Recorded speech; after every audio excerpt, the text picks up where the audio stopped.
Shalom, selamat pagi, siang, sore, atau malam, dan kapanpun itu saudara-saudari sekalian yang dikasihi dalam Tuhan Yesus Kristus mendengarkan firman Tuhan ini. Sebelum kita mendengarkan firman Tuhan, marilah kita bersatu hati di dalam doa. Ya Tuhan Yesus Kristus, Allah yang bertahta dalam kerajaan sorga, terima kasih ya Tuhan atas berkat dan penyertaan-Mu, sehingga kami dapat mendengarkan sebagian dari firman-Mu pada hari ini ya Tuhan. Kiranya Engkau memberkati jemaat-Mu yang akan mendengarkan firman-Mu ini. Dalam nama anak Yesus Kristus kami berdoa, haleluya, amin. Baiklah, firman Tuhan yang akan saya bawakan pada kali ini yaitu terambil dari kitab 2 Tawarik pasal 15 ayat yang ke-7 yang berbunyi demikian. Tetapi kamu ini, kuatkanlah hatimu, janganlah lemah semangatmu, karena ada upah bagi usahamu. Tema yang saya ambil dari perikop tersebut yaitu fokus pada tujuan. Mulut-mulut orang di dunia ini tidak menentukan bagaimana nasib kita, saudara-saudari sekalian. Tidak apa-apa orang-orang di luar sana mengatakan bahwa kita itu orang yang sombong, orang yang pemalas, orang yang mudah iri dengki, dan apapun itu. Mulut-mulut orang itu atau orang-orang yang berkata jahat tentang kita, mereka itu sebenarnya mencerminkan siapa diri mereka sebenarnya. Mereka bukan menyudutkan kita, tapi itu seperti mereka menggambarkan siapa diri mereka. Misalnya ada seseorang yang selalu iri dengki terhadap kita, bicaranya selalu negatif, selalu berbicara yang kotor lah pada intinya ya. Tetapi orang yang mulutnya memberkati akan selalu diberi berkat oleh Tuhan. Melalui apa? Ya melalui apapun caranya. Misalnya kita menolong seseorang, kita suatu saat kita akan mendapat balasan yang setimpal. Tapi kita menolong orang itu tidak perlu kita berharap lebih, berharap harus dapat imbalan, tidak. Tetapi Tuhan yang akan membalas kebaikan kita. Dan saya ini di dalam hidup saya memiliki dua modal, saudara-saudari. Yang pertama yaitu modal dalam hidup saya yaitu tidak pernah mau berusaha mencari simpati orang. Kenapa seperti itu? Ya karena saya akan memberitakan kebenaran Tuhan, semua firman-firman tentang Tuhan, menyebarkan Injil Tuhan. Dan apabila kebenaran yang saya sampaikan tentang Tuhan ini orang-orang di sekeliling saya atau di sekitar saya mencintai saya, bangga dengan saya, berarti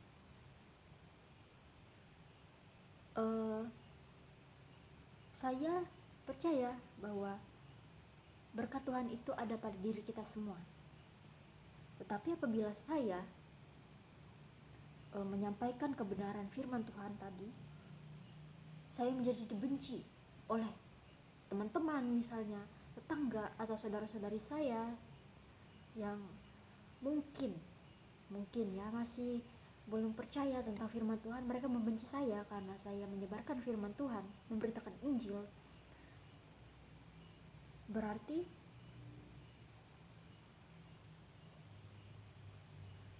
saya harus tetap mencintai mereka, dan saya harus memaafkan apa yang telah mereka katakan kepada saya, karena Tuhan telah mengajarkan kita bagaimana cara memaafkan sesama kita ya, bagaimana kita saling mengasihi. Nah, yang kedua, membenarkan yang salah dan menyalahkan yang benar adalah kejahatan. Kenapa dia bilang kejahatan? Karena di situ tadi kan dikatakan membenarkan yang salah dan menyalahkan yang benar. Nah, misalnya seperti ini ya, kita memiliki teman, tapi teman kita ini berbuat salah, dia tidak mengakui kesalahannya tersebut. Lalu ada orang ketiga lagi yang menjadi korban dari teman saya ini. Terus si orang ketiga ini mengatakan, wah, teman kamu itu salah, tapi saya tetap membela teman saya. Saya mengatakan, wah, teman saya ini nggak salah, teman saya ini benar. Nah, berarti di situ kalau saya, karena saya tidak merasa enakan ya, karena saya banyak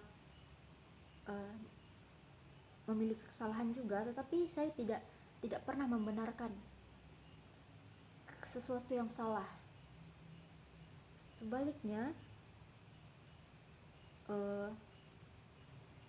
saya harus mengingatkan teman saya ini, saudara-saudari, hey, kamu kalau kamu memiliki salah atau apapun itu, akuilah. Nah, itu seperti yang telah Tuhan ajarkan kepada kita. Bisa kita baca di kitab Galatia ya. Saya mengambil satu ayat, yaitu dari Galatia pasal 1 ayat yang ke-10. Jadi bagaimana sekarang? Adakah ku cari kesukaan manusia atau kesukaan Allah? Adakah ku coba berkenan kepada manusia? Sekiranya aku masih mau mencoba berkenan kepada manusia, maka aku bukanlah hamba Kristus. Jadi intinya di sini saya mengambil kita itu harus tetap fokus pada tujuan kita, saudara-saudari. Misalnya di awal kita sudah mulai berpikir jernih, kita sudah berpikir, oh nanti saya ingin menyebarkan firman Tuhan, memberitakan firman Tuhan, baik itu melalui pelayanan atau saya sharing kepada teman-teman saya. Nah, itu adalah tujuan pertama kita. Jadi kita harus tetap berfokus pada tujuan kita itu. Tidak peduli apapun yang orang katakan terhadap kita. Mau orang-orang itu berkata negatif terhadap kita karena kita ini menyebarkan firman Tuhan. Kalau orang-orang di kampung biasa bilang, oh, kau sok baik, sok mengerti tentang firman Tuhan. Terus mereka mengatakan macam-macam. Pokoknya mereka tuh seperti tidak mendukung apa yang menjadi tujuan kita, yaitu menyebarkan firman Tuhan seperti yang telah Tuhan perintahkan kepada kita, ya kan? Jadi kita jangan dengarkan apapun, buang perkataan yang negatif dari orang-orang di luar sana, tapi kita masukkan kata-kata negatif yang kita terima, misalnya pujian atau apapun itu. Dan kita harus lebih sering membaca Alkitab, mencari referensi baru, atau sering-sering mendengarkan khotbah dari misalnya seperti pastor yang di luar sana yang terkenal ya, saudara-saudara. Saya lupa siapa nama mereka, yang pasti mereka itu orang-orang yang memotivasi kita. Nah, dari situ kita bisa mendapatkan apa tujuan hidup kita sebenarnya, dan kita hanya fokus pada tujuan kita tersebut. Saya juga mengutip satu kata-kata dari orang Ya, saya lupa itu dari siapa. Yang pasti dia mengatakan seperti ini. Tidak ada rencana Tuhan yang gagal. Walaupun melewati lembah kesulitan dan air mata, semuanya pasti mendatangkan kebaikan bagi hidupmu. Demikian firman Tuhan yang dapat saya sampaikan. Semoga firman Tuhan ini dapat saudara-saudari sekalian terima dan praktekkan dalam kehidupan hari lepas hari. Marilah kita bersatu dalam doa untuk merespon firman Tuhan tadi. Ya Tuhan Yesus Kristus, Allah yang bertahta dalam kerajaan sorga, terima kasih ya Tuhan atas penyertaan-Mu, atas bimbingan-Mu terhadap kami. Engkau telah menuntun kami ya Tuhan, Engkau memberikan pencerahan di dalam kehidupan kami. Engkau mengajarkan kami agar selalu berfokus pada tujuan kami ya Tuhan, yaitu sesuai dengan yang Engkau inginkan, yaitu memberitakan firman-Mu ya Tuhan kepada siapapun dan dimanapun itu. Tidak peduli apapun yang orang bicarakan kepada kami, menjelek-jelekan kami, berkata negatif terhadap kami ya Tuhan, tetapi Engkau memberikan kami ruang agar kami dapat menyebarkan firman-Mu. Kiranya firman-Mu ini berguna bagi saudara-saudari sekalian yang telah mendengarkan firman Tuhan ini, dan mereka dapat mempraktekannya dalam kehidupan mereka hari lepas hari. Terima kasih ya Tuhan Yesus Kristus. Hanya ini doa yang dapat kami panjatkan dalam nama Anak, Bapa, Putra, dan Roh Kudus. Kami berdoa, haleluya, amin. Terima kasih.